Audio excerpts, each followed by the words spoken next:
Welcome to the EatingCast. I am Chris. And I'm Vincent, and today we're joined by Jason Chu, who is a rapper and poet. What's up, Jason? Hey, what's up, y'all? It's good to be with y'all. How are you? It's definitely an honor to have you on. Jason, where are you at right now? Are you in Cali or New York? I am actually at an undisclosed location. I was in Cali the last several months, obviously at home base, but I'm actually at my parents' spot in Delaware. Actually, the spot that inspired this record, Living Room. So yeah, I'm out here just kind of kicking it with family for a little while before heading back to Cali. Yeah. Okay. What do you do? Tell us a little bit about yourself. Yeah, so I'm a rapper, I'm a poet, I'm an activist. I'm based in Los Angeles. Usually I tour a lot. I do a lot of performing on the Asian American college circuit, as well as internationally. I've performed at the Obama White House, at Flushing Town Hall, yeah, my music, I've been really fortunate, and my music's been used on TV shows like Warrior and Wu Assassins. And playing festivals like K-Fest in Houston, and doing all that kind of thing. So snap! My new album, Living Room, is out right now. So that's awesome. I'm kind of sharing that these days. Yo, I actually listened to the album. It's sick. It's like really chill and it's good vibes to it, man. What why don't you tell us about Living Room? What's that about? Yeah, so Living Room is this new record. It's kind of a jazzy, like chill hop kind of record that I put out. I actually started writing it about a year and a half ago, right here in Delaware, where I'm at right now. But 2019, just the vibes didn't feel right. It felt like people weren't really fucking with like slow music, so we shelved it. And then COVID-19 hit, quarantine hit, and actually at the very beginning of quarantine, my team and I were like, yo, that record actually that we've been holding on to, it might be the right sound for people. It might be the right time for people to be, catching those kinds of vibes. So we revisited it, rewrote some of it, reproduced some of it, and then just put it out a couple weeks ago. And, I've been really, really thrilled by the response from my fan base. I know it's been getting onto some Spotify playlists. So yeah, really, really thrilled by that. That's something really cool. So like, I don't know how to say this, but like, kind of like with that being said, it's like, it's been in production for like about a year, and then you just kind of like put it on the shelving, or on the shelves, just because like, it was not the right time, right? And kind of like with the whole COVID thing, and like now like the whole Black Lives Matter movement, kind of like rekindling and everything like that. This is kind of like a good time to kind of push out that kind of sound, in a sense, right? Yeah, that's exactly it. Okay. So kind of like with that said, like what are your kind of like future, or what are your goals as of right now, like the whole COVID thing and kind of like the whole Black Lives Matter movement? Are you kind of like, did this spark anything new that kind of came into mind, or like anything that you want to share with like your fan base, well, like our fan base, like what kind of like your inspiration as of right now to kind of keep you trucking through like these isolated times in a sense?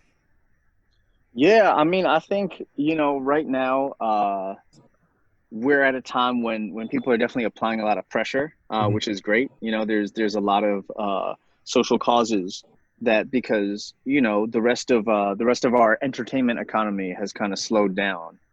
So there's actually an opportunity for us to speak out and for us to be heard in a way that, if the system was just functioning as normal, we might not have as many opportunities to speak up and to be heard in quite the same way. So to me, actually, the fact that we're, in this global pandemic right now is an opportunity for us to really refocus on some of our core systems socially, and to ask, are these systems really working for us the way that they claim to? Or are we paying into things like, I pay taxes on my income, I pay into social systems, but then at certain times you see that they aren't quite functioning. So I'm excited to be seeing a lot of, especially Asian Americans, speaking out on this, speaking out, obviously at the beginning of COVID, there was a lot of anti-Asian racism that was taking place, right? And you were really not seeing the kind of response from public figures and from elected officials that we really need. I mean, shout outs to Grace Meng, representative in New York. Shout outs to, the Congressional Black and Latino caucuses who spoke out. Shouts to Ted Lieu, right? Another one of our elected officials, and Judy Chu, both from California. But I really think that right now we have an opportunity to reevaluate. Obviously it's an election year, so there's a lot going on that will let our communities be heard and make sure that people know that we show up. So I've partnered a couple times with the 2020 census. If y'all haven't, or if anybody in your listenership hasn't filled out their census form, they can just go to 2020census.gov, 2020census.gov, and be counted, and make sure that people know that Asian American communities are active, and we are really stepping up and showing people that, we've got needs that can be addressed, even as we stand in solidarity with other communities and their needs and their voices. When it comes to the census, I didn't know it was a problem that Asian Americans weren't filling it out. Yeah, I mean, a lot of people, obviously, the census is offered in, many languages, many translations. But, I think a lot of people don't fully understand how important the 2020 census is, because obviously that's how, that's how congressional seats are apportioned for different areas, right? So if you're living in a place, you want to make sure your place is represented, got to make sure you fill it out. But also, I think there's a lot of people, and this was really big, right? That they fought to not have immigration status or citizenship status be on the census, right? And the whole point is, it doesn't matter whether you're an American citizen or not. What matters is that you're living here and that you're, taking part in these communities. So I think that there's a lot of people in our communities who, due to immigration status or due to whatever particular reason, feel like, oh, I don't have to worry about that, or that's something that, might actually jeopardize me. But the reality is that's exactly how we make sure that our voices are heard, and make sure that if we've got community specific concerns, that those things get addressed. Mm-hmm. Yeah. Are you first gen in America, or? So I was born in Chicago, actually. Born in Highland Park. Nice. Yeah. Hey. Shout outs. Hey. But yeah, so I'm technically you would say I'm second generation, but I'm the first generation born in the States. Yeah. Were you involved in any of the communities here in Chicago when you were here, or no? No. So I moved out of Chicago very young. Okay. Unfortunately, and I've visited more growing up. But I do want to shout out my boy Shifa.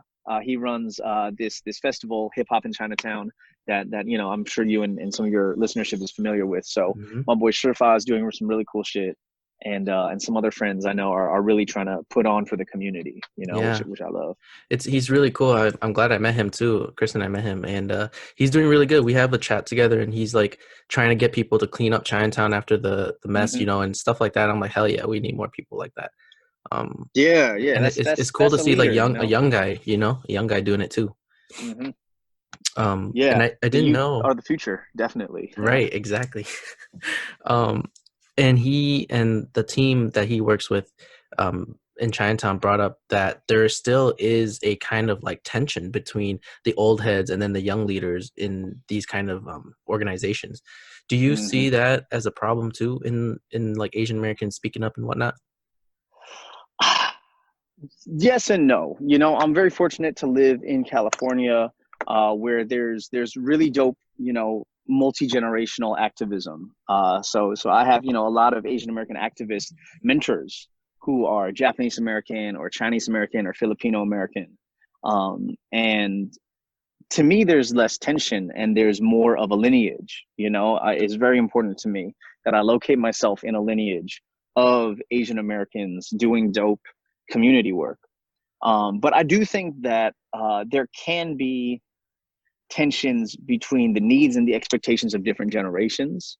And then I think, there's a very important conversation to be had between what different generations perceive as the way to move forward, and also really what people understand as the American system of advancement, because I think a lot of people definitely still think of it as very zero sum, right? Like for us to get ahead, other people need to fall back. And I just don't think that's true at all, right? Like I think that it's very important for Asian Americans to support affirmative action, for example. And we actually just had a ruling in California to support, the California state public universities for, continuing to push forward affirmative action. But the thing is, I think if you don't understand the bigger picture of America, right? If you don't understand the sort of like bigger systems at play, you just think, oh, that hurts Asian applicants. But I think that it's a much more nuanced and subtle conversation. And to me, that's really the conversations that I hope we're having in our communities.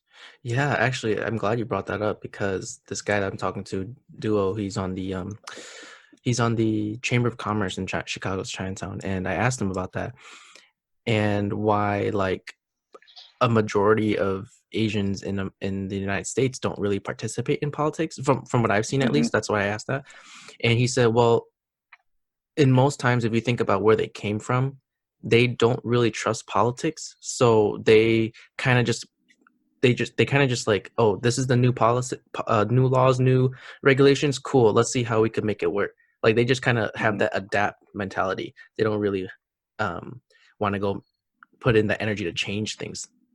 They're just like, okay, how can this benefit me? Cool, I can get by. Cool. Definitely. I think that also has to do with for them, right? Like you said, Vince, like the adaptiveness of them. It's like due to the fact that a lot of them grew up in communist China, right? Like a lot of these older Chinese individuals, so they're more.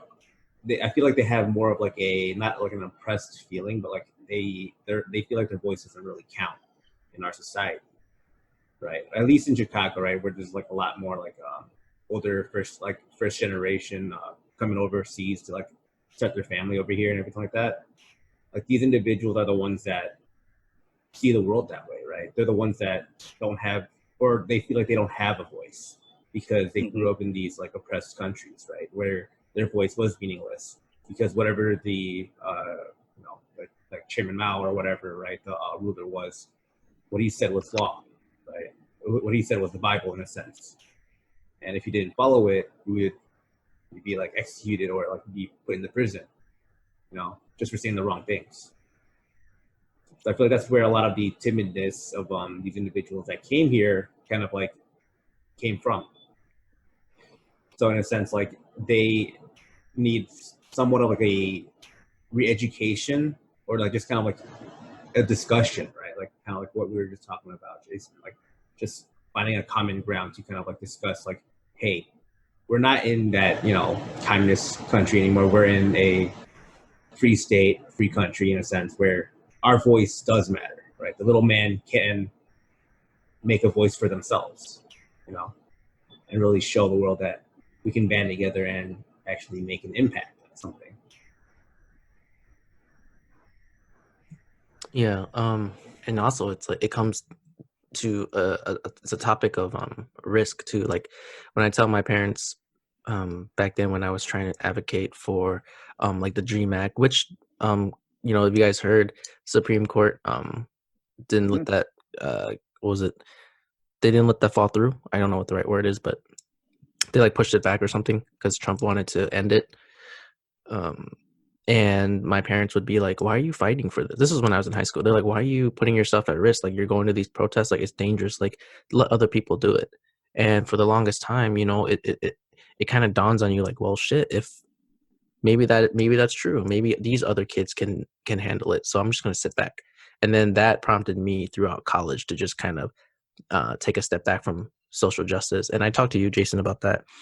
And, with the whole movement sparking up now, I think a lot of us are quote unquote waking up and trying to find ways to be involved and push the community forward in a sense.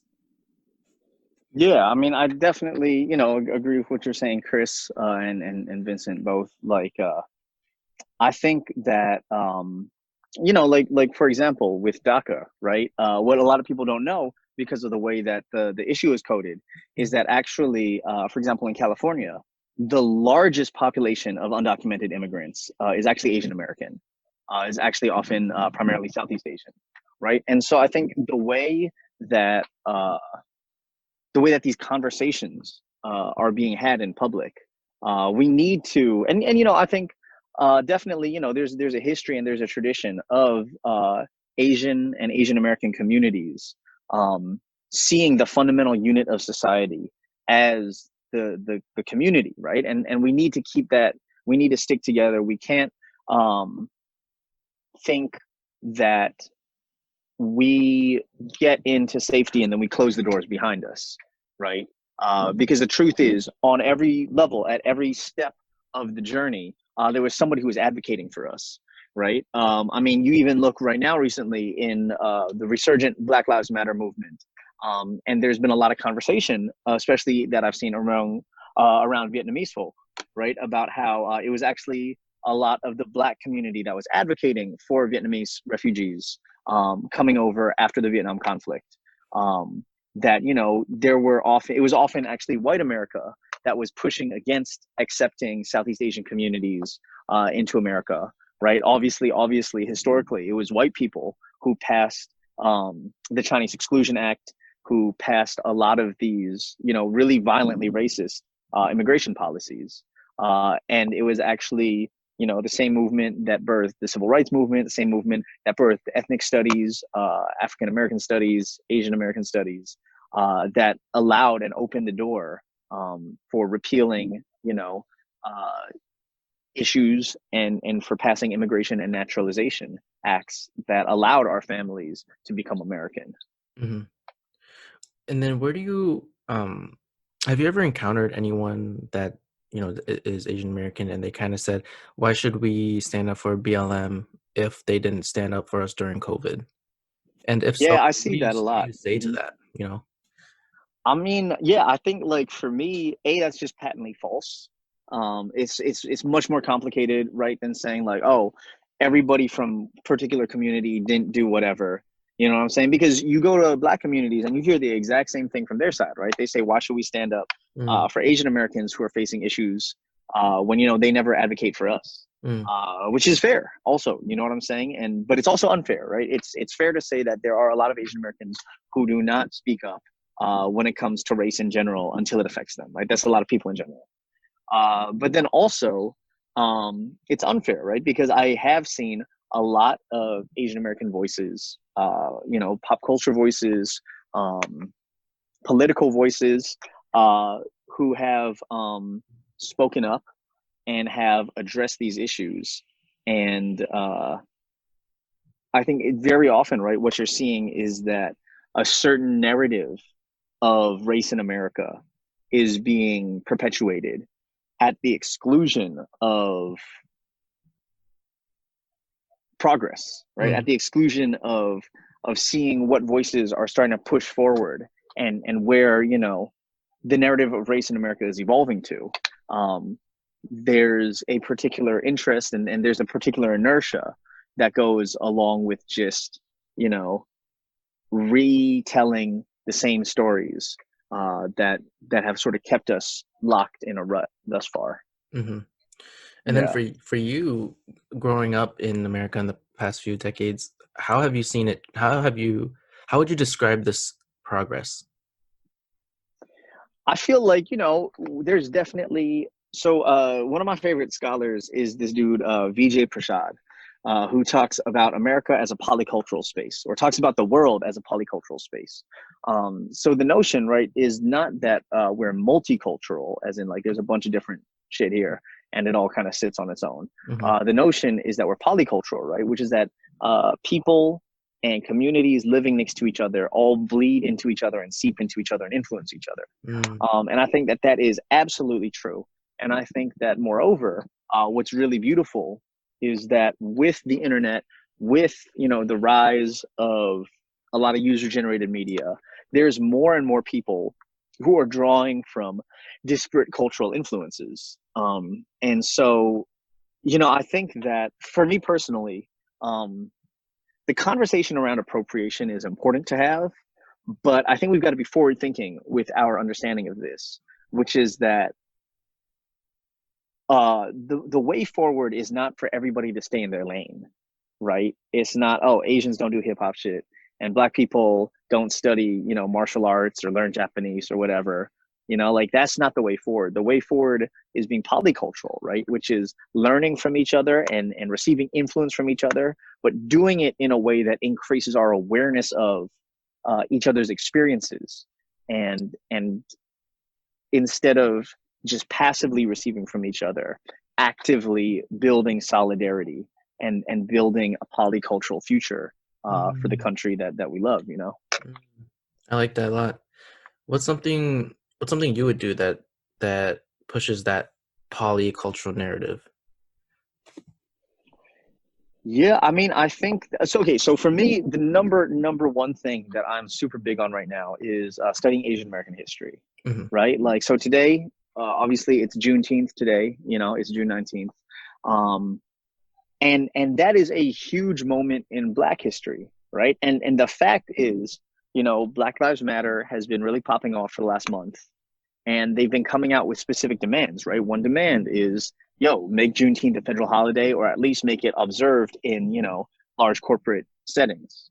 And I think the question is, or the point is that specific activist demand can only be acted on because the Black Lives Matter movement is very aware of the history of Blackness in America, right? So I think for us as Asian Americans, the question is, do we understand ourselves? First and foremost, do we understand ourselves? You know what I'm saying? Like, if we're trying to advocate for our community, to the government, to corporations, to local government, if we're trying to come out and be like, I'll stand in solidarity with Black folks, do we even know what it means to be Asian American? You know what I'm saying?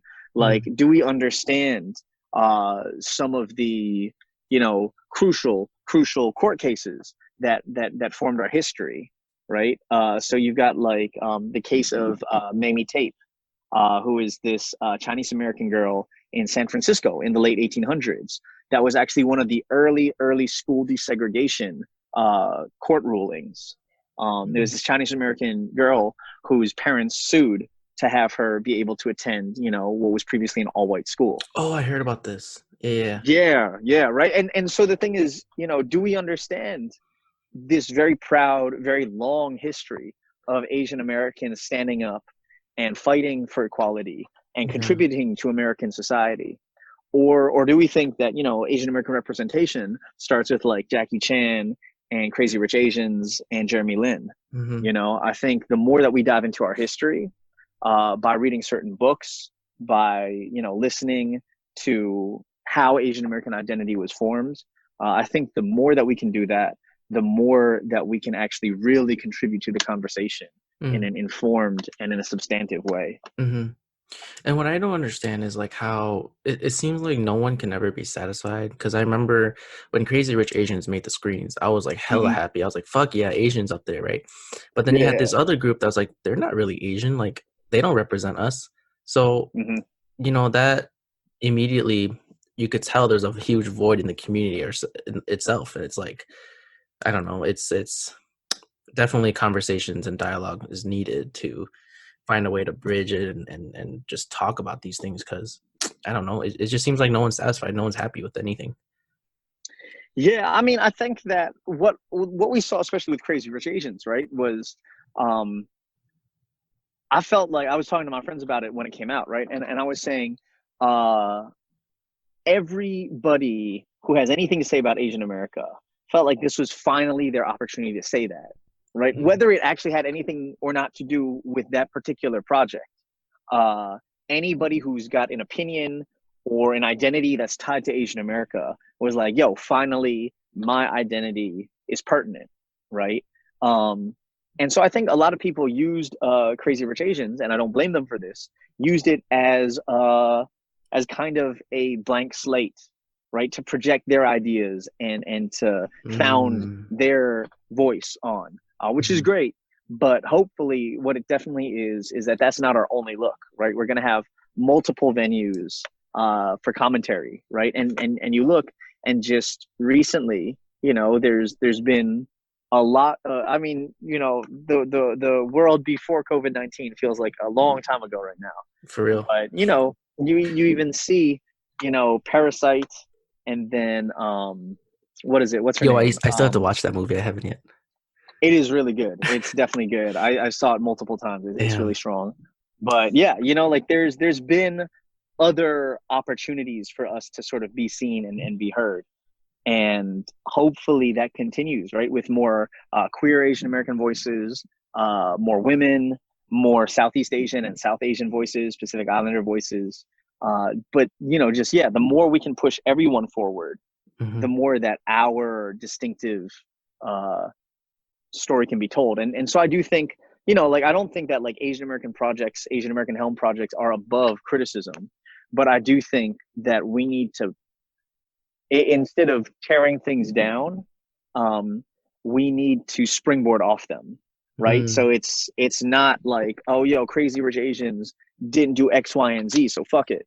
It's got to be, yo, Crazy Rich Asians didn't do X, Y, and Z, but they did A, B, and C, and because they did A, B, and C and made a ton of money off it, now let me do X, Y, and Z. You know what I'm saying? We got to see successes as additive rather than, again, a zero-sum game. Mm-hmm. Would you say it's okay to use that springboard mentality as well for other people of color, other minority groups when their events are happening as well? Did that make sense? Yeah, I mean, I think we do got to be careful about decentering other marginalized voices, right? Like I think honestly, the corniest shit in the world is when like somebody sees some shit going on and posts about it just to chase clout. You know what I'm saying? Like, they'll probably never see this, but I remember I saw somebody after fucking Kobe died, and they were like, "Yo, R.I.P. Kobe. I remember the time that I sang the national anthem at a Lakers game, and I was so honored." Really? And I was like, "Bro, I don't give a fuck about like what you did at a Lakers game. Like, have some class, you know?" Bro. So I definitely think we got to be careful about not being corny about how an opportunist, but really being in solidarity. And this is something my team and I think about all the time, is how do we make sure that we're supporting movements and not using them, exploiting them, right? Because it's like, you know, you even look at BLM, you know, and I've been very public about my support of that for years. For about 4 or 5 years, I've been very public in terms of creating content, in terms of putting the work in. But at the same time, like, you know, like it's a very fine line between raising awareness, I think, in our community versus trying to be the arbiter or trying to hitch, you know, my brand and my success to that. And we and my team and I are always very, very, very thoughtful about, yo, is what we're putting into the discourse moving it forward? Are we helping? Are we, you know, contributing? Or are we just like trying to ride the energy to get us a little bit of a boost? Yeah. And you know, on a PR side, I think that's really corny. And then more than that, though, just on like an internal perspective, on a personal side, like I want to be able to go out and know in my heart of hearts that, you know, I made every move based on what would actually build up. Right. The right thing. Exactly. Versus, you know, making moves. And then I look back at my life and I'm like, yo, I was kind of just always chasing the crowds, you know? Chris, didn't you say you saw some like influencers doing shit for clout? Yeah. So like, this is like my biggest thing. Like one of my biggest pet peeves, or like, you know, just something that always like irks me a bit. And I love that you brought that up though, Jason, because like one of my biggest things, right, is like whether you're starting your platform or whether you've already built up like a following and everything like that, you know, for like these influencers and soon to be influencers, is like, do what you love, right? And do what you believe is right. Don't do it just because, or don't use something, right? Like for instance, like the Black Lives Matter movement, or any other like, you know, current like tension grabbing thing to boost your followers, whether if it's a positive or a negative, right? It's like, it's just really playing into people's feelings in a sense where you're abusing that sense of vulnerability that they have. You know, it's like, people in this time, right, they have a voice, right? They want to speak out. They want to do better. They want to show that, the majority does not agree with racism, right? And then you have these individuals using that or abusing that power to gain the followers that they now have. It's like, it's really sad that, people will stoop down to those levels, like, you've probably seen this, like I've talked about this like throughout all these recent podcasts that we've had. I saw a video of I guess you would say like I believe she was like an Instagram influencer, but basically like during the whole protest in LA when the stores, on Rodeo Drive and everything like that were like putting up the boards just to kind of protect their businesses. This lady just kind of walked up to one of the handymen or one of the workers that was just kind of boarding up a building. She held up the drill for like 10, 15 seconds. And then her boyfriend or fiance or husband or whatever took a picture or a video of her doing that. And then she just hands the drill back and says, "Thank you very much. Have a good day." Yeah, and I'm that's totally opposite, of what you really did. You're feeding this false information that, I'm a very caring individual, or like, I definitely care about the community and I want to help and I'm helping. When behind the scenes, you just did it for like 15 seconds to gain that little bit of fame. It's like, I just don't like that. It's one of my biggest pet peeves personally. Yeah, or like models who just hold up, be it Black Lives Matter, take a picture in the protests, and then jet. Yeah, but I feel like you can always tell. You know what I'm saying? For sure. Like if it don't smell real, then it's not real. But I think this is another issue, right? Is that a lot of people forget what realness smells like. You know what I'm saying? Like, what does it smell like, Jason? Realness smells like. Okay, so what's his name? C.S. Lewis defines humility as not thinking less of yourself, but thinking of yourself less. I think that's Lewis. I forget exactly where that came from, but basically what I think is like anytime that somebody centers themselves, I think that the problem is there's too many narcissists out there, right? Social media has acted as a megaphone for everybody. And so especially people who are very, very caught up in themselves find it very easy to talk about themselves now. And we gotta, right now, I think we're like saying no to a lot of that. I think that right now with the pandemic, with this resurgent awareness of racial oppression and violence in America, I think, Dave Chappelle said it well in his recent comedy sketch where he said, or not comedy, but, like his stand-up set, he said, who gives a fuck what celebrities think right now? Like, you know what I'm saying? The last thing that we need right now is for somebody who has a show on Bravo to tell us what's going on in their lives. The streets are talking. And so I think that's the thing when it comes down to it. Like, everybody's a human being, right? If somebody moves funny, if you wouldn't want somebody to be in your circle, you know what I'm saying? If you wouldn't want somebody to be your business partner or to be your best friend or to be driving the car when you're going to the store, that person doesn't have any credibility right now. Like a year ago, 4 months ago, we were in an entertainment economy, right? If somebody's interesting, if somebody is attention catching, then I'll give them my time. Right now, we're in a survival economy. You know what I'm saying? We're in a revolution economy.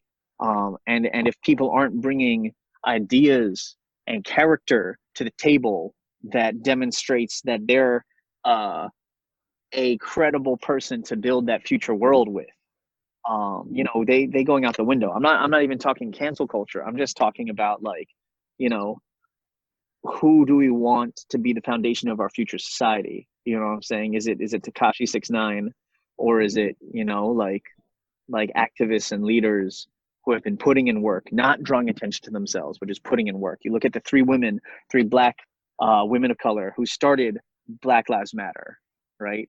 And these three women, Patrisse Cullors, Alicia Garza, what's her name? Opal Tometi, right? These three women have not been attention seeking. They have not like tried to make a name for themselves off of Black Lives Matter. They've just kept pushing the movement steadily forward. So you can smell, you know what I'm saying, when somebody is a narcissist who wants the movement branded with their name, who wants the movement to move forward only if it moves forward with their name and their face as the logo. And you can tell when there's people who make moves when they actually want the movement to move forward, and whether or not it's them that pops off, they're just there to do the work, you know. Definitely. And that's definitely something that is to kind of like look out for, and it's definitely something that, you know, what you said is right? Like in this time where with like so many cloud chasers, it's like really easy to just kind of spot the fakes. But like kind of like going back to like what you said about like, you know, kind of like how we're in a society now that's kind of like so blinded by like social media that like everything is like blurred. You know, it's like I feel like that's also a problem for our current society, right? Not like, and like for potentially maybe even like the future generation. It's like where you're so used to seeing what you see on social media, right? The final product, if you will, right? The final product of everyone's like, you know, pictures. You forget a lot of times like the history or like the effort or what it took for the individual to post that photo, right? Like you'll have obviously like, you know, the clout chasers, right, that are just in it for like the gram or in it for the followers. But you're also missing out the part where it's like, you know, for the individuals that are real, right?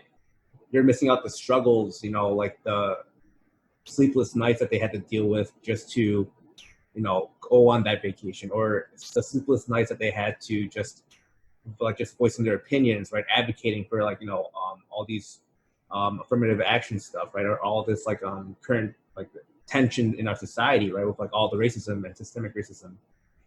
And you're not seeing that, right? You're just seeing the final product, right? You're not seeing their struggle. You're not seeing the pain that they go through throughout these riots, right? Especially with all these, you know, peaceful or even like, you know, like violent protesters, right? Like you're not seeing what is happening to the crowd. You're not seeing how that's affecting the individual. You're not seeing their emotions.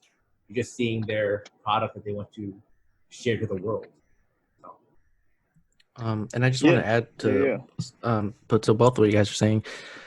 Don't let like this concept of cancel culture or gatekeeping, don't let that discourage you from posting you know, things that pushes a movement forward. And if you're in a learning mode like I am, like that's fine, you know, own up to it, know that you are learning, but also be attentive of what things you are posting, what things you are saying, and don't just say shit just to like say it or whatever. Like do your research, due diligence, and ask questions. Like it's okay to ask questions. There's a bunch of people in the community that are willing to educate you. I know there's a lot of people that say it's not my job to, but there's other people that are willing to educate you, and that's fine. And if they don't, then I mean, Google's your best friend too. You know, everything's on the internet. You can look it up, read a book or something. There's a bunch of documentaries out there. It's okay to be in your learning mode, and I just want to let you guys know that. Yeah, definitely. I mean, you know, it was pointed out to me even just the other day that idea of, you know, educate yourself. That's not actually supposed to apply to people who are actually trying to work to further the system, you know, or work to further the movement.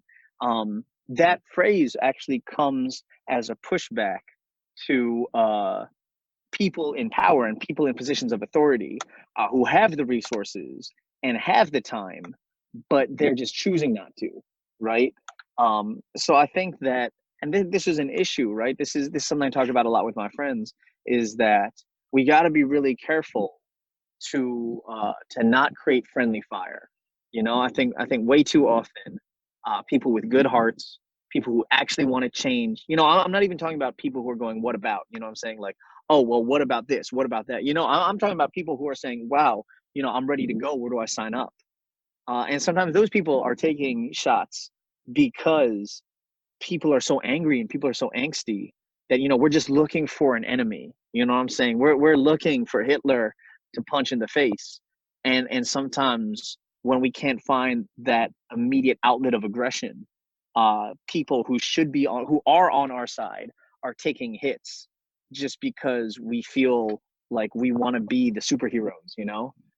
So we really got to be gracious to each other. We really got to love each other. You know, the future isn't going to be built by hating the oppressor, right? The future is going to be built by like loving and building up a community.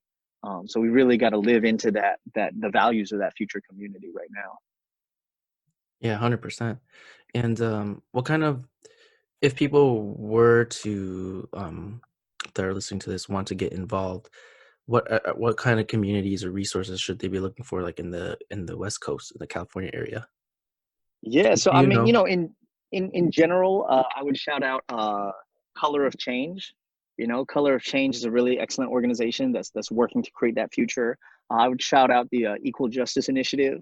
I would shout out groups like Build Power. My friend also runs this org that's been doing a lot of great frontline work. Build Power, BLDPWR.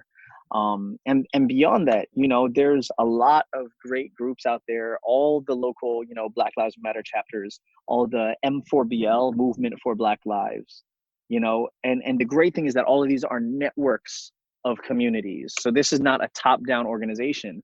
These are organizations composed of local chapters. So you can literally just find a hashtag, find your city, and, you know, start attending meetings, start attending rallies, start putting your body out there, and getting around people who are planted into this communities of change. Hmm. And really, the key is also just keep an open mind and be a student and learn and learn. Like that's just the most important part in everything, Mm-hmm. you know. Mm-hmm. Jason, for you, what was your childhood like with growing up? Did you experience, you know, any racism, any kind of prejudice? What was that like for you? Yeah, I mean, I definitely had my share of run-ins, you know. There's obviously a lot of racial microaggressive behavior towards East Asians in America. I didn't grow up in a Asian American community whatsoever, so I grew up in a very white and then a little bit black suburb in the Mid-Atlantic in Delaware. So for me, a lot of racism took the form of like racial microaggression, right? Presumptions of like, oh, you're probably not American, or you know, you might speak another language. The assumption that, you know, I would speak something other than English, and all of that definitely contributed to, you know, my sort of awareness of racial identity and my desire for justice. Also, just, you know, a big piece of the puzzle for me was getting into Asian American community, and then even more specifically, getting into an Asian American community that had this history of activism in it. Mm-hmm. So that happened for me in university when I was at school, and I met a lot of other Asian American students from places other than Delaware. And that happened to me a lot when I moved out to Los Angeles to do music, to do my hip hop art, where I met, you know, people who've done ethnic studies, people who've been in the work for like 40, 50 years. That's where I met my activist mentors, you know. And I think for me, what you realize is that it's really not about where you come from, right? Because we all have our own individual experiences, right? Growing up as a Chinese person in Chicago is very different from growing up as a Korean person in Atlanta, or a Hmong person in Minneapolis, or a Mien person in Sacramento. But what you realize is that your individual experience, once you understand the bigger narrative and the bigger picture, our puzzle pieces can go into painting that bigger picture. Mm-hmm. And what is this big picture? What do you think it is for yourself? I think for me, the big picture is to know and to love our people broadly, right? Mm-hmm. People, period. So I think the big picture for me is loving, celebrating, and understanding Asian American identity. So that's East, Southeast, South Asian. That includes multiracial people. That includes adoptees, right? Loving what we've been given and what we've made for ourselves in order to give that to other people, right? The point isn't to build Asian America so that we're cool and we're having a good time. The point is that that allows us to contribute to other understandings, right? So, for example, if we understand, you know, colonial violence against Pacific Islanders, that helps us stand in solidarity with Native Hawaiians. And that helps us to empathize with what, for example, Native Americans have gone through and continue to go through. You know, if we understand the ways that Asian Americans were excluded from this country and were persecuted and violently lynched and massacred in the 1800s, and then, you know, we see a resurgence now, that should help us empathize with Black folks, right, when they face racialized violence. When we understand the way that our bodies have been politicized and used to justify certain border policies, that should help us identify with Latinx folks, right? We love and we learn about ourselves so we can love and learn about others better. And that to me would be the end goal, is knowing and loving ourselves so we can love others well. For sure. That's very beautiful. I like that a lot. Hey, thanks, Like, man. definitely like that a lot. From like just speaking about that, like the whole educating ourselves and everything like that. It's like that's definitely something that I'm taking the time to do as of right now, just because like, you know, there's like so much downtime and everything like that. Like being out of work, as well as like other people, I'm sure they're in the same boat. You know, just kind of like taking the time, right? Like to, especially now, when you're just trying to figure out what to do and everything like that. It's like, what can I do? What can you not do? You know, it's like this is a time where self-discovery can really happen, right? Because in a sense, our social lives, if you will, is technically put on a pause, right? Like we can't really go out, we can't go out to the bars, we can't hang out with friends, we can't really go to the beaches and like, you know, masses and everything like that. So it's really a good time to dive into, like, if you will, like a history lesson, right? Just kind of like dedicate this time to really get a little bit better understanding, like, you know, who you are, where you come from, and kind of like where your positions are, right? It's definitely a time to do that, you know. And as well as doing that, also like it's also a great time to just, you know, like I said, self-discover, right? Picking up a book that you haven't read but was interested in reading, picking up a old hobby you left, you know, a while back just because you're focusing on other priorities, right? Or even discovering new hobbies, right? That's definitely a good thing to kind of like really start to dive into, to really know oneself, which then can better paint your puzzle piece to then be added to that bigger jigsaw. Exactly. We build something for us so that the big picture, you know, this isn't trickle down. It's not, oh, I get rich and that'll be good for you. It's no, we do it so that it overflows and that we can intentionally give more to others. Yeah. It's beautiful. Awesome. Thank you so much. And we're going to actually wrap this up very soon. Jason, what bit of advice, actually, no, before that, do you have anything that's coming up, like any projects, or what do you have planned for this future? Yeah, so obviously the new album Living Room is out right now. It's available on my website. You know, if you go to jasonchumusic.com, just click the merch shop tab. We got, you know, all that.